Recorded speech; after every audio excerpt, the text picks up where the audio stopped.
Hello अनि नमस्ते सबैजनालाई। आजको भिडियोमा चाहिँ म हजुरहरूलाई डिफ्रेन्ट सेपमा चाहिँ डिफ्रेन्ट फ्लावरको डिजाइन गरेर देखाउन गइरहेको छु।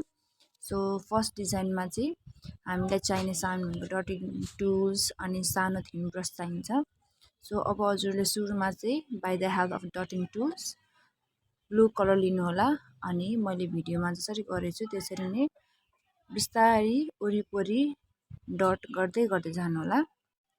तपाईहरूले डटिङ गर्दाखेरि चाहिँ याद गर्नुहोला तपाईहरूलाई कतिवटा पेटल्स बनाउन मन छ त्यही अनुसारले पनि हजुरहरूले एडजस्ट गर्न सक्नुहुन्छ र बिस्तारै तलदेखि माथि ड्र्याग गर्दै गर्दै घुमाउनु होला।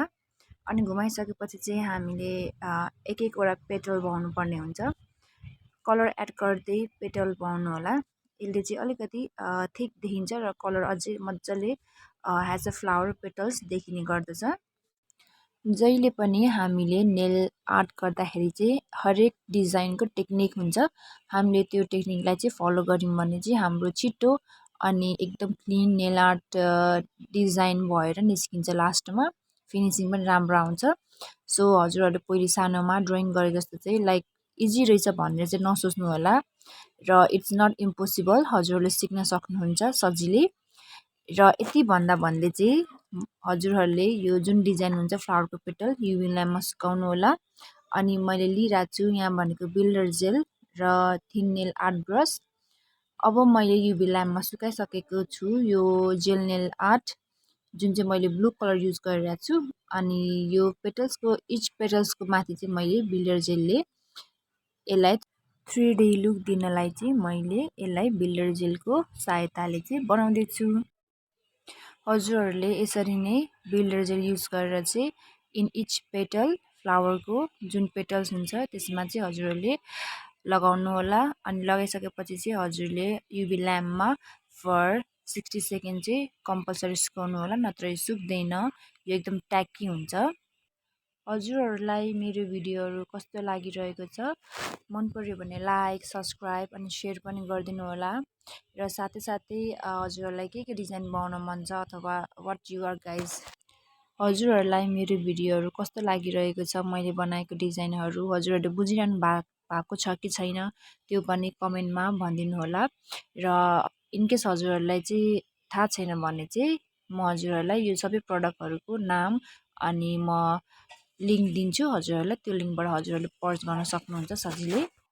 बिल्डर जेलले चाहिँ हाम्रो इच पेटलमा चाहिँ हामीले लगाइसकेपछि चाहिँ हाम्रो लुक यस्तो आउँछ र यसलाई युभी ल्याम्पमा 60 सेकेन्ड सुकाउनु होला। अनि मैले चाहिँ थोरै मोती पनि टालिदिएको छु किनभने एकदम यसको लुक राम्रो आउँछ कि। सो यसलाई चाहिँ 3D सिम्पल फ्लावर डिजाइन भनिन्छ। र अब चाहिँ हामी जाउँ नेक्स्ट डिजाइनमा। यसमा पनि हामीले चाहिँ पहिलेको जस्तै डटिङ टुल्सको हेल्पले चाहिँ डट बनाउनु पर्ने हुन्छ र एगेन सर्कल तरिकाले बनाउनु होला, थोरै स्पेस छोडेर। सर्कल वेमा बनाइसकेपछि चाहिँ दुईवटा जोडी याद गर्नु होला। यो सर्कल बनाउँदाखेरि चाहिँ जोडी पुग्नु पर्यो हजुरहरूको। जस्तै मैले जोडी गरेँ, दुईवटा गरेको छु सुरुमा।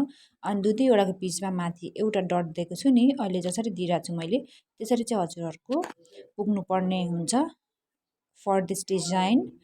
अनि यो डिजाइनको चाहिँ हामीले माथिमा 3टा डट त्यसलाई चाहिँ हामीले जोडाएर चाहिँ हल्का तरिकाले बाइ द हेल्प अफ फेरि थिन नेल आर्ट ब्रसले चाहिँ बिस्तारै स्लोली तान्नु होला, प्रेस बिस्तारै गर्नु होला। धेरै हेभी प्रेस गर्नुभयो भने चाहिँ यो डिजाइन राम्रो निस्किँदैन।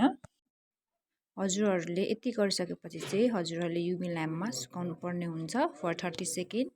अनि सुकाइसकेपछि चाहिँ यसको लागि त्यो ठ्याक्क यो भनेको चाहिँ heavy cost flower nail art design हो र यसको लागि हेभी कस्ट भनेको कस्तो हुन्छ भनेर हजुरहरूले सबैजनालाई थाहा नै छ। र त्यही अनुसारको डिजाइन गर्दाखेरि चाहिँ हामीले त्यसको ट्विक ट्विक डट दिनु होला अनि सट्ट तानिदिनु होला। अनि सेम यही प्रोसेसमा चाहिँ मैले अर्को डिजाइन पनि हजुरहरूलाई यही नेलमा गरेर देखाउँदैछु। अघि जस्तै सर्कल गर्नु होला डटिङ टुल्सले। अनि फेरि बिचमा दुईटाको बिचमा एउटा दुईटाको बिचमा एउटा गरेर चाहिँ हजुरले बनाउनु होला। अनि बनाइसकेपछि चाहिँ यहाँ एउटा मात्र हल्का फरक छ डिजाइन। जुन अगाडि यो फ्लावर पर्पल कलरको बनाएँ मैले र यो येल्लोमा चाहिँ एउटा मात्र फरक छ र यो फरक चाहिँ हजुरहरूले एकदमै सजिलो तरिकाले बनाउन सक्नुहुन्छ। सो विदाउट स्किप नगरी भिडियो हेर्नु होला। अनि यो चाहिँ अघिको जस्तै हामीले यो फ्लावरलाई चाहिँ ड्र्याग गरिरहन्छु by the help of thin nail art. अनि यसपछि चाहिँ हामीले के गर्नुपर्छ भने युभी ल्याम्पमा नसुकाउनु होला। यो चाहिँ युभी ल्याम्पमा सुकाउनुभन्दा अगाडि हजुरहरूले यसको जुन पोइन्ट छ नि एरिया हो, पोइन्ट एरियामा चाहिँ मैले जसरी हजुरलाई पोइन्टी तरिकाले तानिरहेको छु त्यही तरिकाले चाहिँ हजुरले तान्नु होला। अनि तानिसकेपछि मात्र सुकाउनु होला। हेर्नु सक्नुहुन्छ डिफ्रेन्स सेम छ टेक्निक, बट थोरै डिफ्रेन्स थोरै मात्र एट द इन्डले गर्दाखेरि कति फरक आउँछ डिजाइनहरूमा। सो हरेक नेल आर्ट डिजाइनमा चाहिँ हजुरहरूले technique is most important, how you do. अनि यति गरिसकेपछि चाहिँ हजुरहरूले जस्तो तरिकाले डिजाइन बनाउनुहुन्छ अथवा जुन तरिकाले बनाउनु सक्नुहुन्छ, एकदम इजी छ।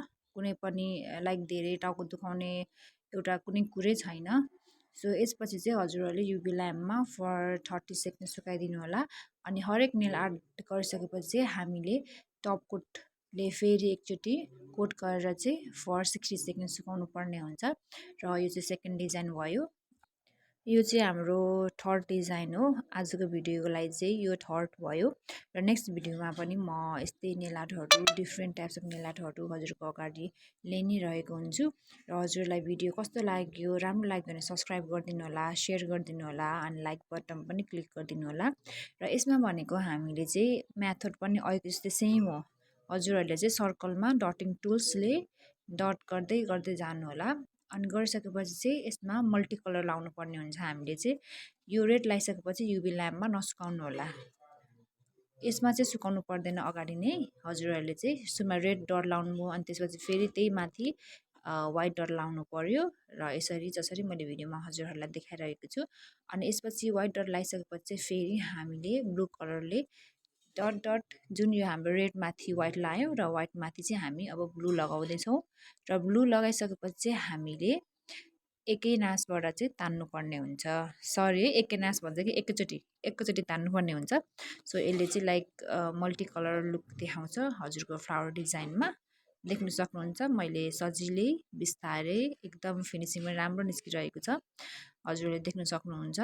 सो यो चाहिँ यसरी नै डिजाइन बन्छ। यो चाहिँ हाम्रो लास्ट थर्ड डिजाइन हो आजको भिडियोको लागि चाहिँ। सो नेक्स्ट भिडियोमा पनि म धेरै डिफ्रेन्ट टाइप्स अफ फ्लावरको मेथडहरू ल्याउँदैछु। So stay tune guys.